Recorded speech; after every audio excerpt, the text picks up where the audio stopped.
Aujourd'hui, je vais vous parler d'un exercice de musculation qui est souvent conseillé en salle commerciale, qui est présenté comme un exercice souvent indispensable, mais qui peut s'avérer dangereux.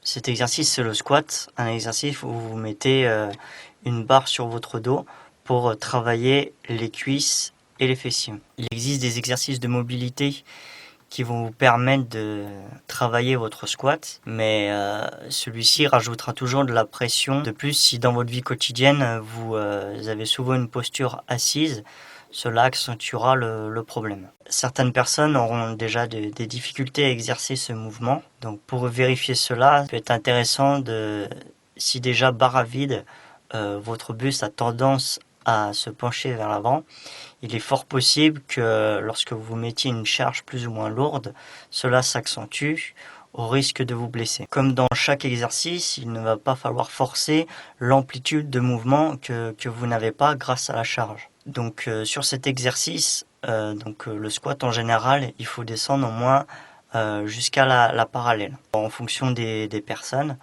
le travail se localisera plus sur les fessiers ou les quadriceps. Il faudra adapter l'amplitude du mouvement en fonction de ce que vous souhaitez travailler. C'est un exercice qui rajoute beaucoup de pression. C'est pour ça qu'on va voir qu'il existe des alternatives beaucoup plus sécuritaires. Même si la charge qui était de 70 kg n'était pas très importante pour un exercice de squat, mon buste se penchait de plus en plus au fil des répétitions. C'est pour ça que j'ai préféré utiliser d'autres exercices pour me sentir plus en sécurité et éviter de me blesser sur le long terme. Donc le premier exercice, c'est la presse à cuisse, un exercice où vous serez beaucoup plus stable et en sécurité par rapport à la charge.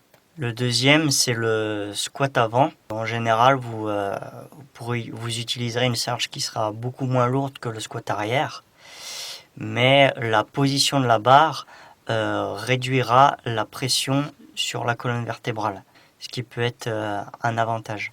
Le troisième et dernier, et c'est celui que je fais actuellement, c'est le gobelet squat. Donc c'est un squat en utilisant une haltère que vous tenez avec vos mains à l'avant de votre corps. Alors vous prendrez beaucoup moins lourd que les versions de squat et de presse à cuisse qu'on a vu précédemment, mais l'avantage c'est que lorsque vous allez fatiguer sur le mouvement, votre buste ne sera pas amené à pencher excessivement au risque de vous blesser, mais l'exercice s'arrêtera. Actuellement, je fais cet exercice en série de 20 répétitions au poids de 16 kg et je rajoute 1 kg supplémentaire chaque semaine, ce qui me permet de progresser à chaque séance. Pour tous les exercices de squat et même à la presse à cuisse, il est possible que le genou rentre vers l'intérieur, ce qui peut être très dangereux. Donc pour ça, j'ai une solution à vous proposer, c'est de prendre un élastique que vous allez mettre autour de vos genoux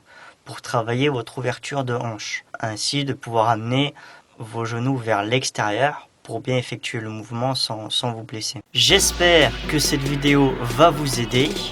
Abonnez-vous, c'est important. Et je vous dis à bientôt.